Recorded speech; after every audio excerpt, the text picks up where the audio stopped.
Hello, dear hearts. How are you?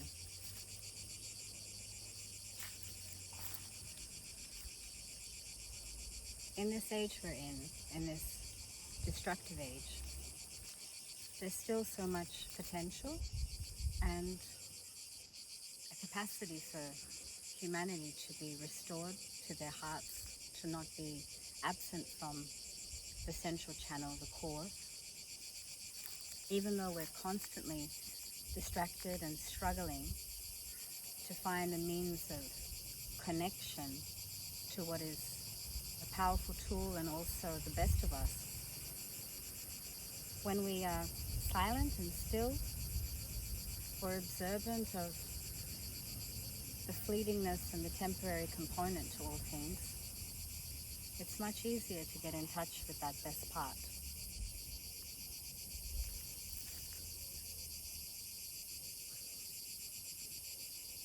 I feel quite obliged since we've had the recent full moon in Aquarius, 9th, 10th of August 2025, and also the new moon which took place recently at the last degrees of the Leo axis. It's quite interesting how that will prepare us for the upcoming eclipse season. And this eclipse season is huge, you know, it's just like they all are. It's strengthening, transformative, but also completely destruction-oriented energy when it comes to concepts, structures, and everything that we put together. And I guess in simple words, I don't want this to be lost in the general jargon or lingo of astrology. I want this to be useful and not to have a time slot to it. Because, you know, generally we look at astrological movements temporarily, which is a great reflection. But there are points and aspects that we can take with us throughout our whole journey, which will enable a freeing from the whole thing, the whole system, the whole construct which binds us here. And, you know, as close as we are to this moment now, as close as we are to being present here and now, we're also so far away from it. And that's why astrology is an incredible tool to bring us closer to the here and now and free us from whatever limits us from the authentic here and now and the authentic truth. And that's a journey, and the language of astrology helps. So does so much else, wherein, you know, we just have to, you know, meet the right mediums and givers of that wisdom to support our own unique quest. So on that note, the recent full moon in Aquarius continues to create a lot of potency in terms of the activation of the Plutonian Aquarian teachings, how that trines with Uranus in Gemini at the early degrees, how that also connects with what's taking place in the squaring aspects of that particular full moon that are linked to the Saturnian teachings in conjunction with Neptune. And in simple words, you know, it's a very beyond the self teaching. You know, the human construct and what it means to be a human, what it means to be, you know, basically one that's on the ground, but also is capable of reaching up to the, you know, celestial heavens and the skies above, and is able to also, you know, be that, I guess, in-between point of all that is below and all that is above is a huge privilege. You know, being human is a huge privilege, and the pulse which keeps that all functioning is the heart. So, you know, there's so much emphasis on thought and thinking and the power of thought and the power of logic and the power of using the mind and the intellect. There's so much emphasis on that, and there always has been. And, you know, the more information you have, the more capable you are of containing information and exerting information and knowing a bit about whatever we're knowing. Classifies one's, capacity, one's IQ, one's knowledge base. But all that shatters the human realm. It totally shatters it as, this AI universe starts to rise, because everything we learn in 30 years, a machine can spit it out in a day. So it also shatters what we believe in. It shatters the fact that we are assuming that something is what it is, and then suddenly there's a whole system that's educating, re-educating so-called human beings and humanity on what that system wants to share and exert. And then what we say looks like green may in 14 years actually not be green, and may actually be labeled as, a whole other name. So what I'm trying to get to here is, what is the real human potency that AI and whatever else wants to challenge, this great mediator of above and below? What is the greatness of what that being human is? If we look at the ancients and if we look at their understanding, it's very much about a part of us that has been feared by so many, and then has, suppressed that part and has created a man-made world, which is really actually blocked out the part that I'm about to tell you. And there have been so many ancient mysteries and secret realms of teachings and, the capacity to give so much, but in a way that's private and sincere, to somehow become one with something so true that can only be found through a certain authenticity. And that authenticity doesn't involve what we understand as intelligence. In fact, it's such an authentic place that you could say it's borderline intuitive, and not intuitive like the way AI functions and exerts itself and, tells us things. It's actually something that surpasses all thoughts and constructs and, organized platforms of expression. It's the truth. And that can't be replicated, that can't be created, that can't be, portrayed the way it's trying so hard to elevate. Because, advanced civilizations, technologies, beings, we can all be of the most advanced, but we could still be missing the most important piece to the puzzle. So if you were to describe it in simple words, what do you think it would look like? Well, technically it's this color. If you were to give it a color, it looks a bit like this. I would say it's a few shades darker. But it's what all of what I've mentioned lacks, and that's the heart.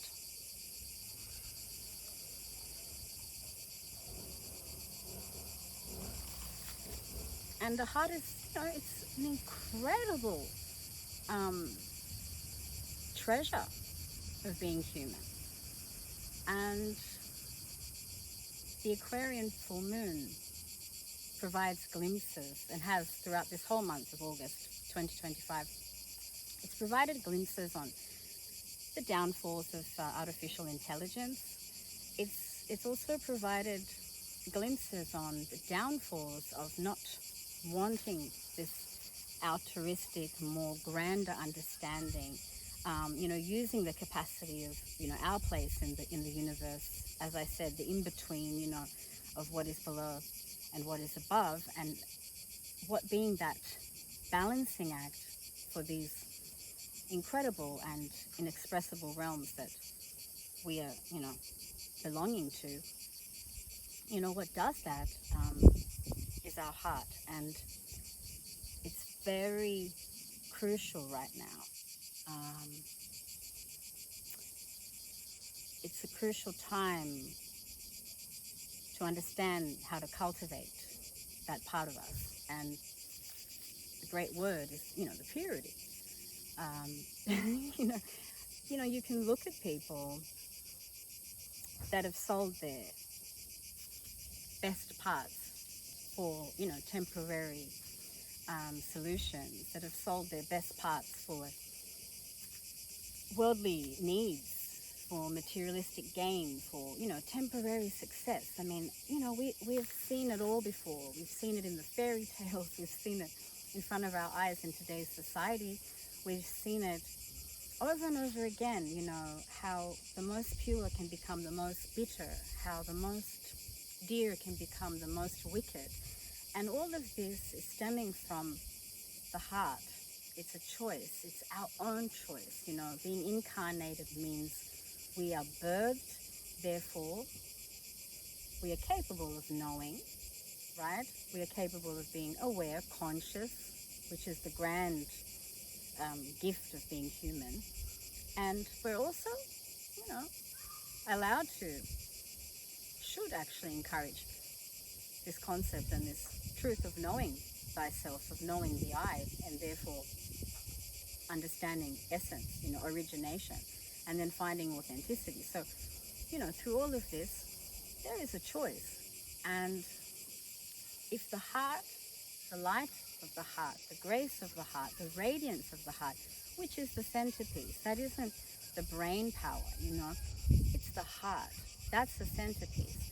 So when that isn't radiating, when that isn't lit up, when that isn't bright as the fire of our suns, if not one, infinite suns, we become taken by other states and degrees of existence that perhaps take us to lower states of existence because we're driven by fear, driven by other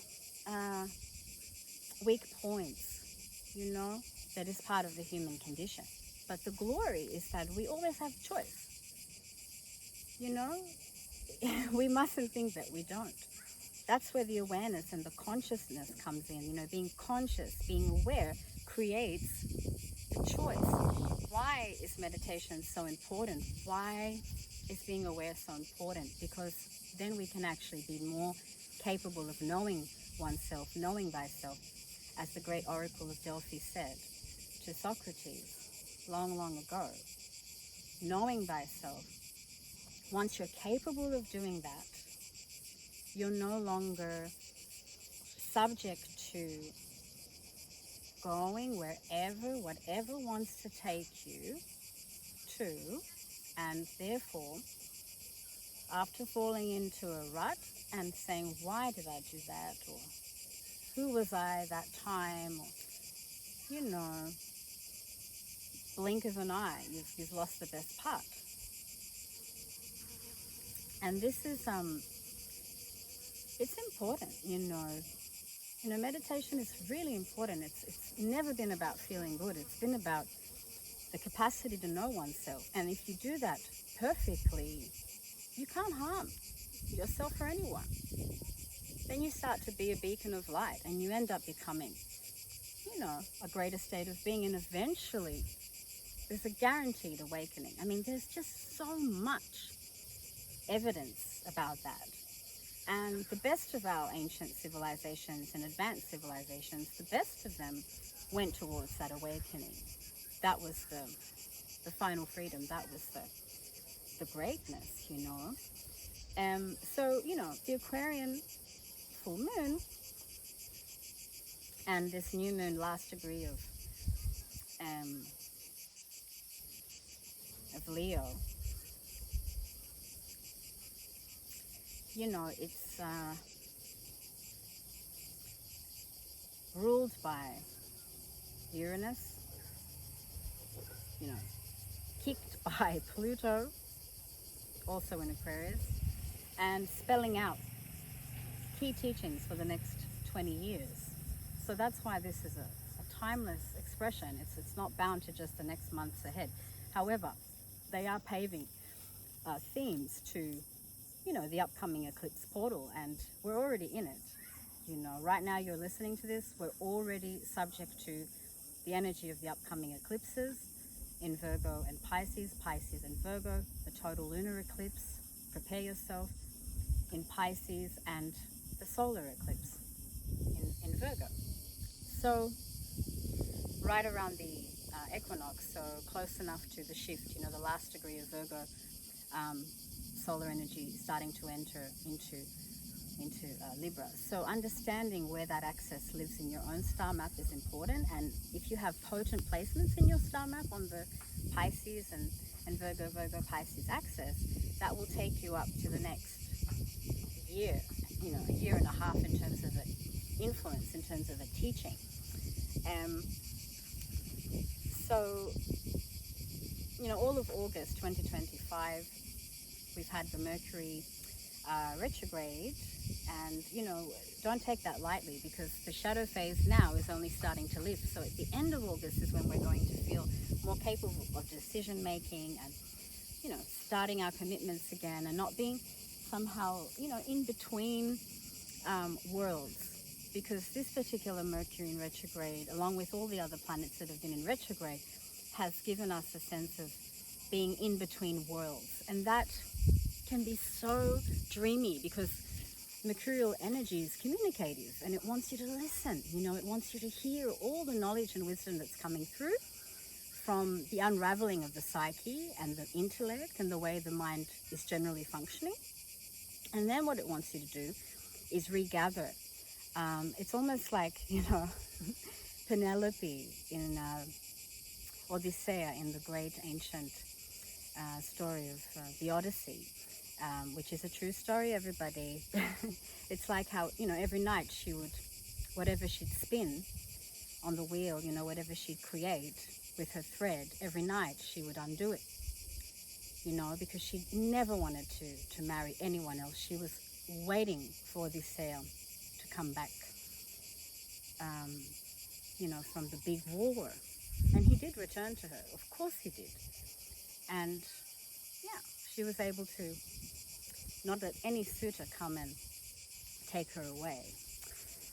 But through this, incredible commitment to saying to everyone, I'll be ready to marry when I finish what I'm weaving.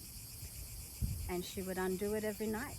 So, just to give you a bit of an example, metaphorically, this incredible unraveling, undoing of what we're creating to then recreate it is part of this Mercury in retrograde energy. And the recreation phase, even though we want it to take place, it's going to be complicated because of the eclipses. So we don't govern, we don't direct when it's eclipse season. We're led by the planetary forces, we're led by what they're doing, we're, I guess, put, into high alert, and there needs to be a constant need to be more conscious, more sensitive, more receptive to what needs to be, reconstructed. And the stronger you have the star signs I mentioned in your star map, and the planets that rule them, and the degrees, as stronger as they may be for you personally, I guess the longer the effects. Nonetheless, on a worldwide level, there is indeed a message. And this, Mercury in retrograde, to help us get back on track, we'll feel it come September, but we will be, strengthened by the eclipses. We're not going to be just receiving the go-ahead from Mercury going in direct pose. So there is a strengthening with the eclipses, and I want to also mention, because we're not there yet, but it's important to just prepare, at least for the first total lunar eclipse in September, early September. The 6th, 7th, and 8th, you've got to be really ready, because when the full moon in Pisces is going to be at 99% full, going into 100% full, and then going back into 99% full, that's over 3 days. 98, 99, 100, 100, 99, 98. Okay, so that's over 3 days, and that advancing into the peak of the full moon and then declining back into almost full is a very powerful 3-day portal.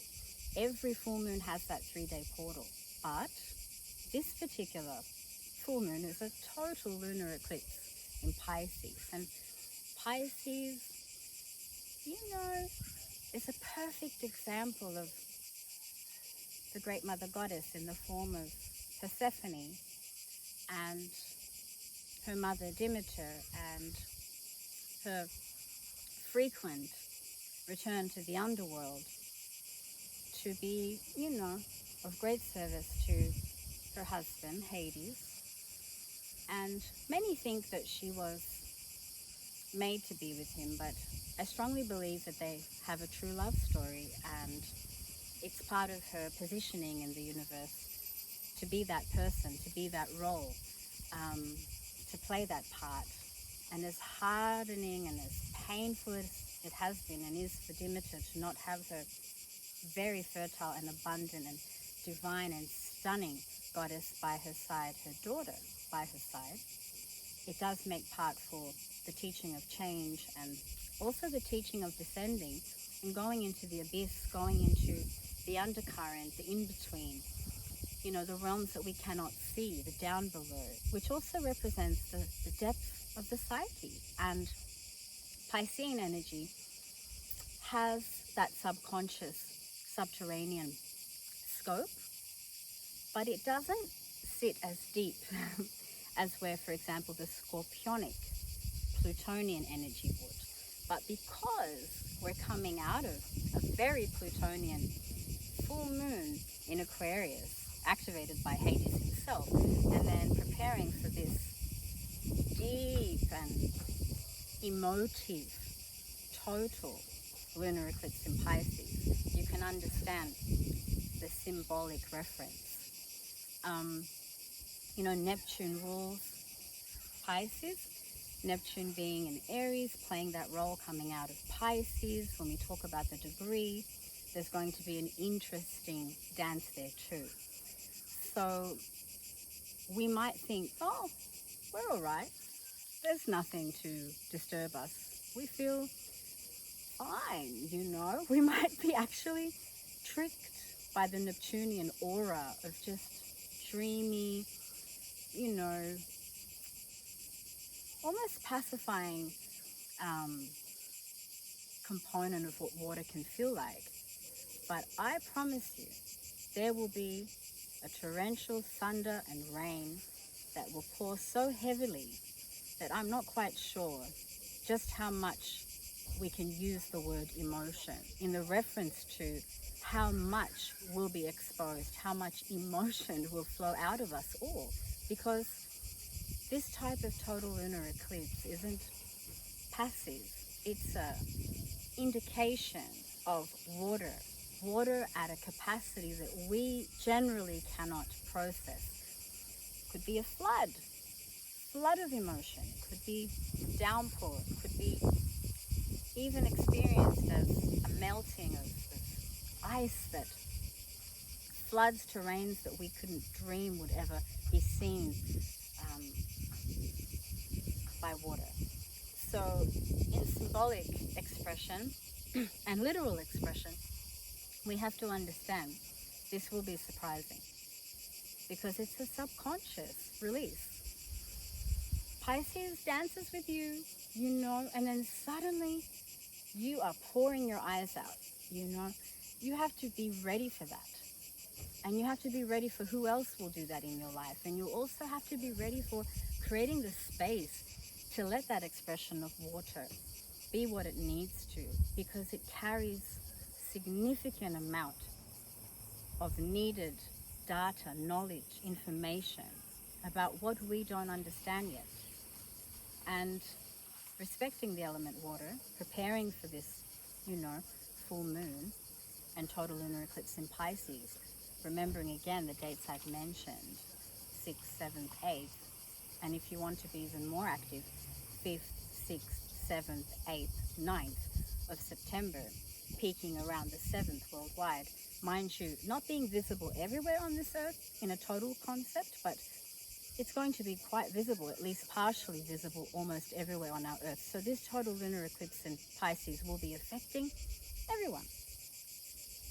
But yes, honoring water, preparing with all your hearts to have a sense of relationship to water, okay, as we're going forward, internally, externally, and throughout everything we're relating to. And yes, I feel like this is a good preparatory ground that has a timeless feel to it, just to get you in the mood for everything that's coming, but also to help you process everything that's just taking place, and again to ring that bell of, again, preparation for the next 20 years. Because what does Uranus and Pluto, working through Aquarian and Gemini energy want at the end of the day? It's propelling greater state of consciousness, awakening. It's propelling, going further, divinely evolving. It's propelling being human, right? But how will that look like? Are we just going to surrender and let there be a whole new version of what humanity means? Or are we going to maintain the best part? It's our choice. If we maintain the best part, we might be able to heal the whole earth and still advance as civilizations and advance in the best way, right? So it's a choice. And if the more of us can choose correctly, and I've mentioned what the choice should be already,